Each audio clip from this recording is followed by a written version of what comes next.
Severity varies, and you can go from a mild form of the disease to severe forms of the disease. Severe forms of the disease, people are bedridden, can't get out of the house. Okay? Milder forms of the disease, they're significantly reduced from their prior level of activity, and we would suggest 50% prior reduction from your excellent level of activity. So we have athletes who are used to performing at very high levels who can no longer do so. They can't keep that level of functioning. And it happened frequently at a fairly abrupt event for them. So the post-exertional malaise, the persistent flu-like symptoms, non-restorative sleep, and brain fog is kind of universal to all of these people. So you're looking at decreased functional status, causes physical or cognitive impairments, and resulting disability. So these people can be very severely disabled.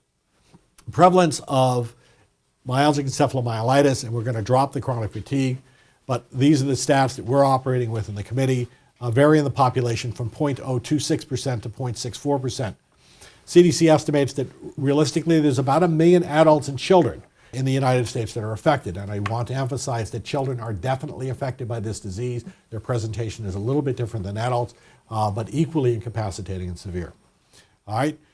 Myalgic encephalomyelitis is more prevalent than lung cancer, multiple sclerosis, and AIDS. Okay, and I'm going to say that twice during this lecture because multiple sclerosis, lung cancer, and AIDS have dramatically higher funding at NIH than ME does.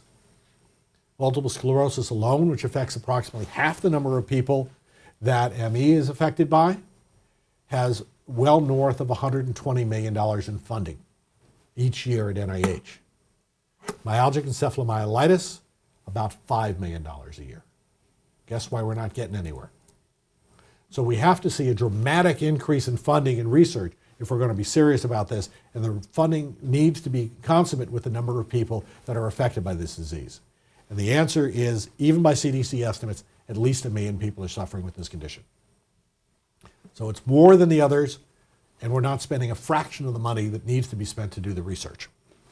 Again, it affects all age groups, racial and ethnic groups, and societal economic strata. So it's not particularly picky.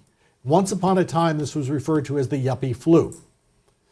But the fact of the matter is it crosses all socioeconomic strata. It crosses all races. And it's a disease, you know, the estimates are about, if it's a 0.046, it's about 422 people out of 100,000 adults suffer with it. It's approximately 3 to 4 times more prevalent in women than men. Again, repeating about the multiple sclerosis, lung cancer, and amyotrophic lateral sclerosis, all of which receive multifold more funding at NIH than this disease. And this disease affects more people. So we really got to get this rebalanced. Only 50% of individuals suffering with myalgic encephalomyelitis are able to work full time. This is a debilitating disease. As much as 21% of people suffering with myalgic encephalomyelitis are unable to work at all. This is a bad disease. Treatments. No known cures. The number of treatments approved by the FDA is 0. We have a problem. It doesn't mean there aren't things we can do, but right now, the FDA and conventional medicine doesn't have a clear path to treatment. Myalgic encephalomyelitis occurs from an abnormal immune response to any of a number of triggers of infectious or environmental triggers. So this disease is frequently acute in onset, meaning you were supposedly doing fine, though I believe that if you really get involved with these individuals, you find that there's a long history of progressive problems that have occurred and then kind of a tipping point that occurs where everything goes to hell in a handbasket. All right. Infectious agents such as Epstein-Barr virus, enterovirus, I would also suggest Lyme disease. Immunizations, we've seen cases where people have received their standard immunizations and subsequently developed myalgic encephalomyelitis. Anesthetic agents, physical traumas, car accidents, exposure to environmental pollutants, molds, chemical and heavy metals, okay? The chemical and heavy metals are part of the picture. Our experience is that the chemicals and heavy metals are usually something which occurred earlier, burdened the system, and subsequently something else happened to trip them over the edge into myalgic encephalomyelitis. There's a growing body of evidence that suggests that the primary cause is neuropathic viruses that may infect neurologic and immune cells and damage the capillaries and microarteries in the central nervous system bed, that is the interface between the capillaries and the central nervous system CNF barrier, blood-brain barrier, causing diffuse brain injury. Bottom line is this is a neuroinflammatory disease, all right? I'm not sure all of these diseases, everybody who's got myalgic encephalomyelitis is a viral etiology, but I do believe that everybody who has this is a neuroinflammatory disease. All right? My opinion, not the opinion of the committee. But I think that this is how we have to treat this disease. Looking at it from that standpoint, then let's back up and talk about what inflammation is in the body. Because inflammation is a lot of different things. And if we don't understand the inflammation we're looking at, we will fail to make the diagnosis. So if you have an allergy, all right, the problem is pollen. And the problem is an antibody response that you make to pollen. And that sets off histamine in the body. And so what you want to do is eliminate the pollen and give an antihistamine, because that's what's creating the inflammatory response in the body. If you have a cut, okay, the inflammation there is caused by bacteria. And so what you want to do to address that particular inflammatory issue is give an antibiotic. So there's different mechanisms of inflammation in the body. If you have headaches, and we have problems with inflammation in the central nervous system, then you have a release of a whole series of cytokines in the body, tissue necrosing factor alpha, interleukin-1 beta, and there's a whole series of these inflammatory cytokines released in the central nervous system. Now, I will tell you that the majority of my colleagues do not get this. I have a patient who was recently hospitalized at a local hospital. She has a generalized pain syndrome. The neurologist was called in. I'm not on staff at that particular hospital. The neurologist was called in, did a spinal tap on her, and tested for Lyme disease, tested for other infections, okay, and then subsequently told them that she had no evidence of inflammation in her brain, okay? He did not check any of the inflammatory cytokines, so he does not know whether or not she has inflammation in her brain. He knows that she doesn't have an infection, at least a bacterial infection, and he knows she doesn't have Lyme disease because that came back negative. But he doesn't know that she doesn't have inflammation in the brain because he failed to do the cytokine markers, which we can do, by the way.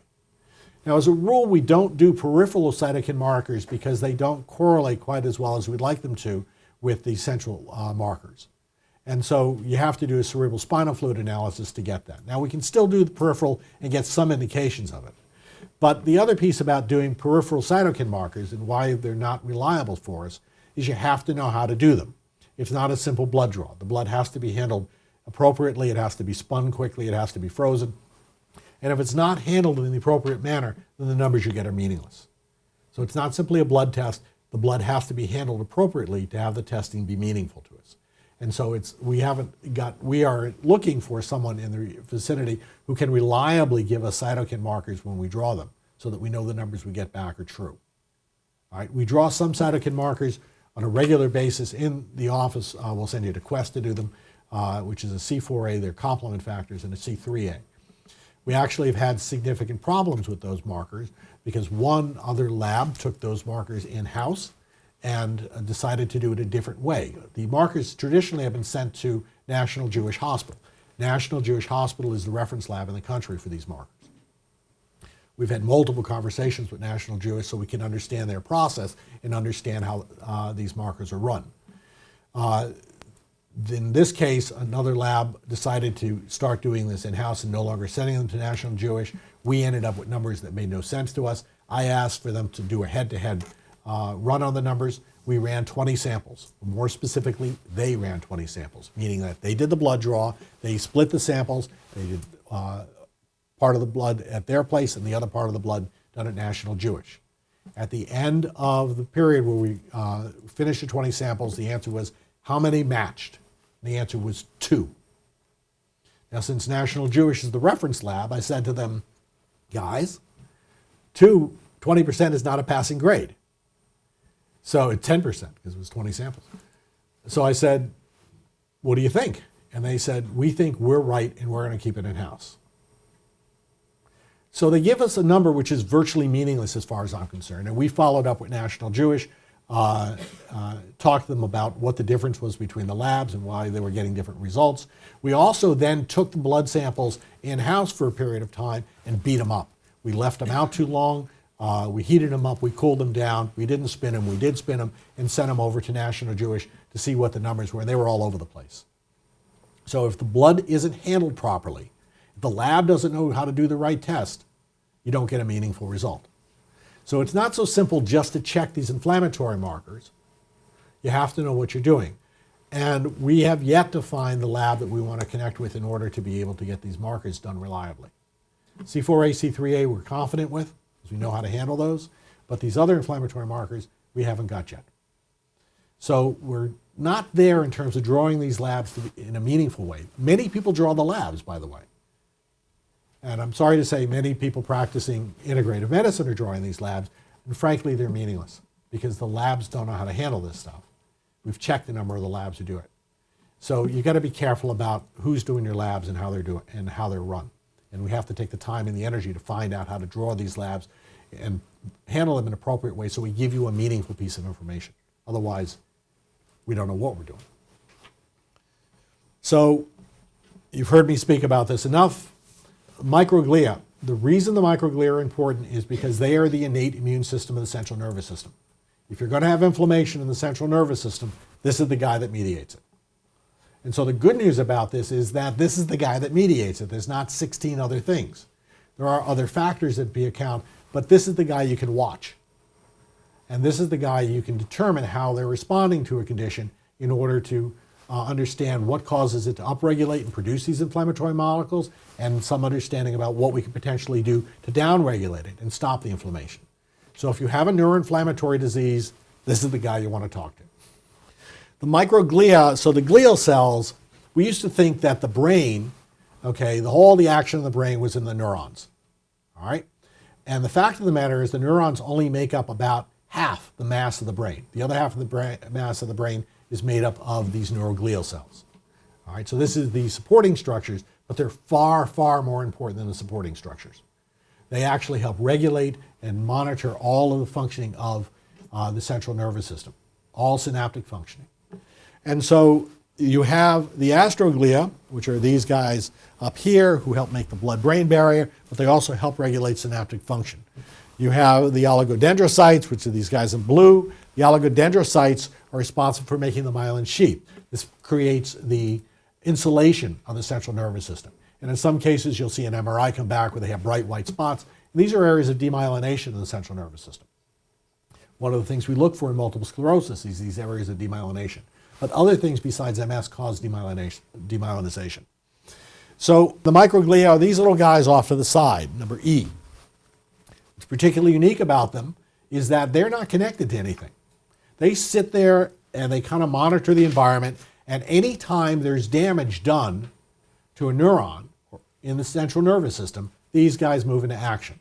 And what they'll do is they'll grow, they start producing inflammatory markers, factors in order to start killing off any viruses or bacteria that have moved into the region.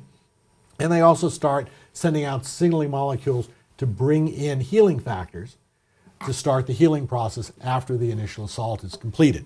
So they're extremely important to normal regulatory brain function, but they get out of whack when they've been hit too many times. So you think of the microglia in a sense of being the shield around the brain, all right? And what happens is when you get hit with an infection, the normal course of a microglia is they move into an inflammatory mode, they fight off the bacteria or the virus that's come into the system, or the trauma that's come into the system, because they'll respond to concussions, head injuries. They'll respond to lots of different things, which we'll go through in a minute. But infection is certainly one of the things they respond to. Normally what should happen is they should upregulate, they should do their inflammatory thing to kill off what they need to kill off, they should call in the healing factors, and then they should go back to their resting state. All right? And then the shield's intact. But what happens if you start getting more assaults on them, okay? And so other things that will cause the microglia to move into an inflammatory state are hypoxia. What causes hypoxia?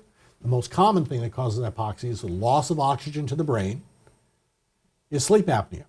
Affects about 5% of the population. We've only diagnosed about 15 to 20% of the people who have sleep apnea. So 85% of the people who have sleep apnea are undiagnosed. If you don't ask the questions, you don't find out. So how many times have you been to your physician that they've asked specifically how you're sleeping? Not just, you're sleeping all right, and you say, yeah, but rather, what time do you go to bed? Do you go to sleep right away, or does it take a while for you to get to sleep? Do you wake up multiple times at night? Do you snore? When you wake up in the morning, what time do you wake up, and are you rested? Do you get sleepy during the day? This is standard sleep history, but it's not a standard part of most physicals.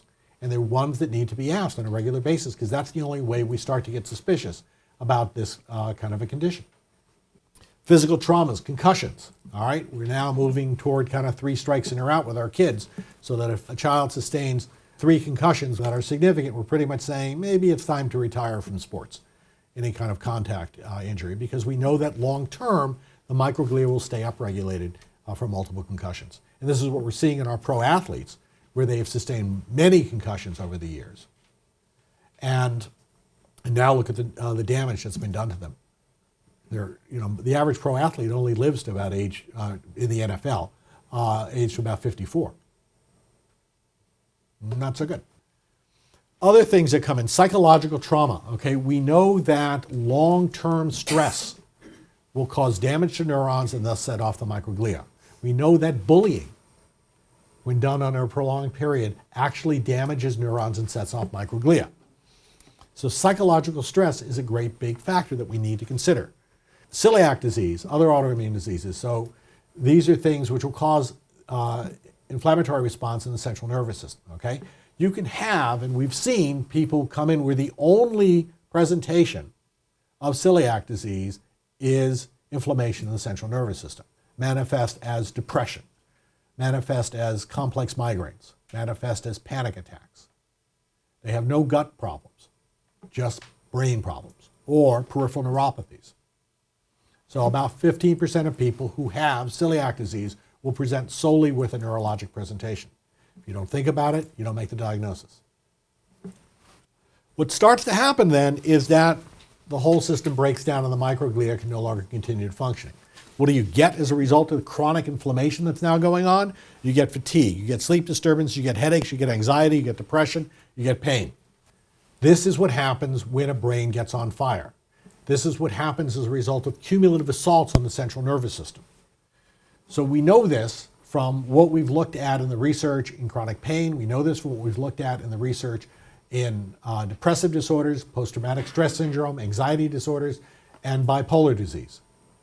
This is what's going on in the central nervous system, this upregulation of the microglia in chronic inflammatory state. This is also what we believe is going on in myalgic encephalomyelitis.